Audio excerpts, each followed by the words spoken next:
So welcome to this quick revision video on the Poisson distribution. The Poisson distribution is used to model the number of events occurring within a given time interval. It's important to note the key points of the distribution. So if x is a number of occurrences of a particular event in an interval of fixed length in space or time, then the events occur independently of one another, singularly in continuous space or time, and at a constant rate. And I mean that in the sense that the mean number in an interval is proportional to the length of the interval. Okay, and that will become clear when you start doing some questions.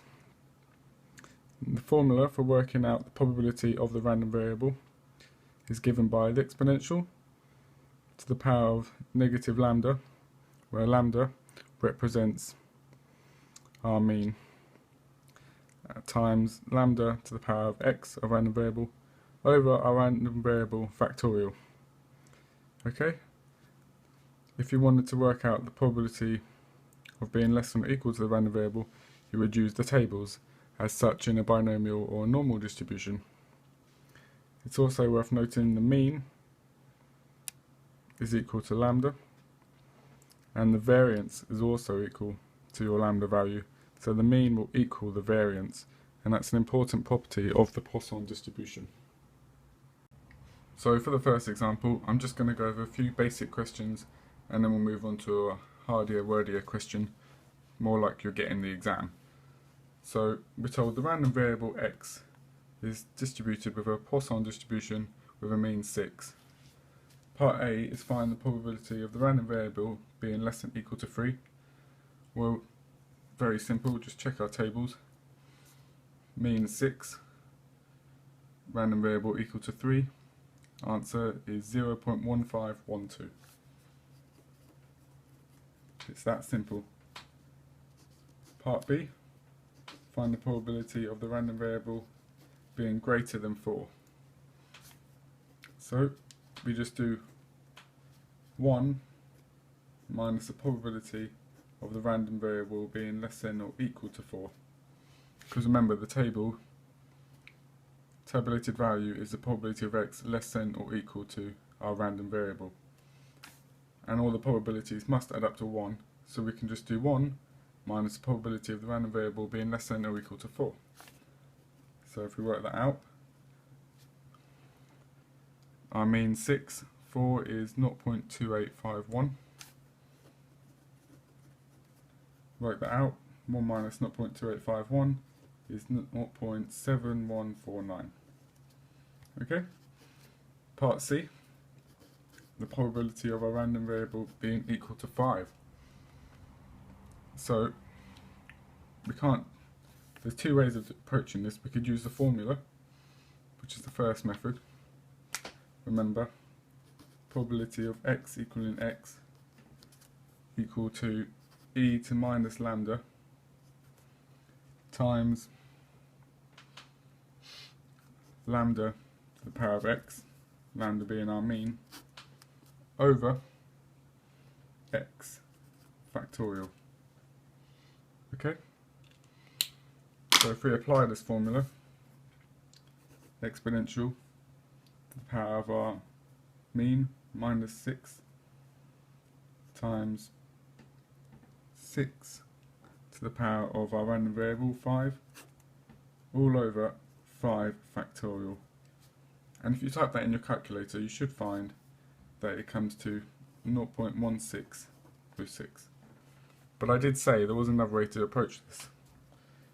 So if you think probability of x equaling 5 is exactly the same as the probability of x being less than or equal to 5 minus the probability of x being less than or equal to 4. So if you don't understand that, just think about it on a number line. Okay?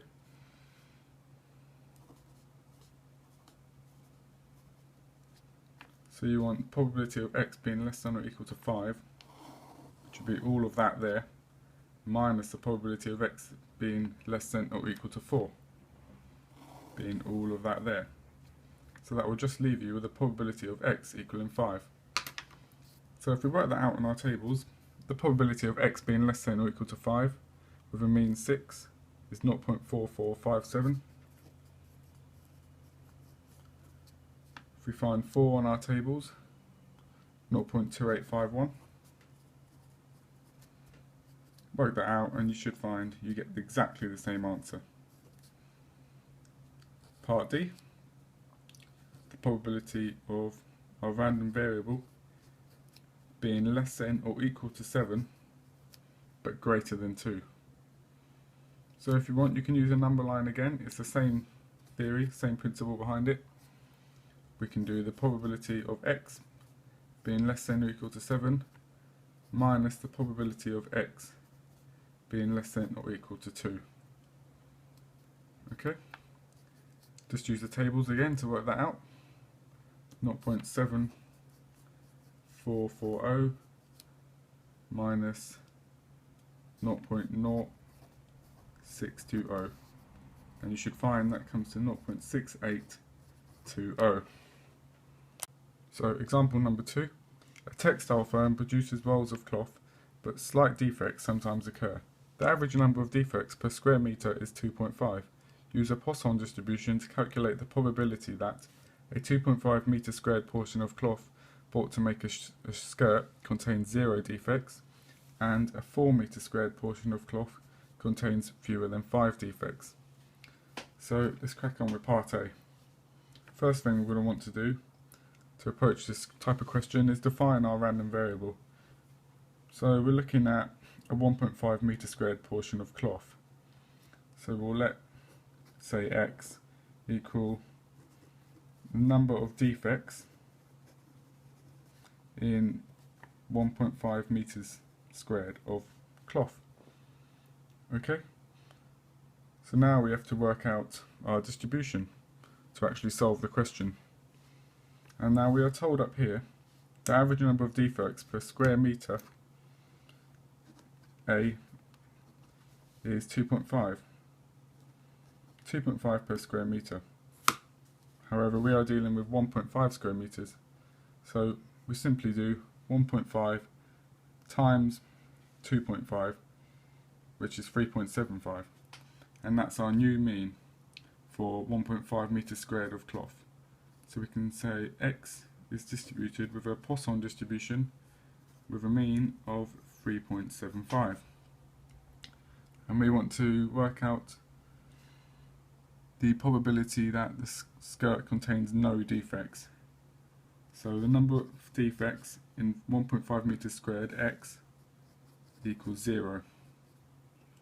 Okay, and we can just use our formula for this. However, we only need the exponential part of the formula. Exponential to the power of minus lambda 3.75. As the other parts of the formula would just cancel themselves out, they wouldn't be relevant.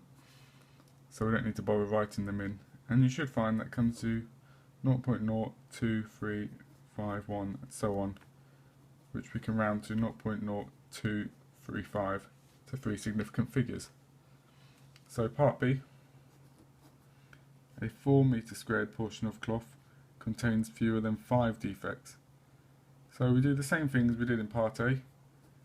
To find our random variable, we'll say y is equal to the number of defects in 4 metres squared of cloth. So if we work out our distribution, y is distributed with a Poisson distribution of a mean, well, let's see, 2.5 defects in 1 square metre. So how many in 4 square metres? Well, it's got to be 10, hasn't it? So we're just writing 10. And we want to know the probability of the cloth containing fewer than 5 defects.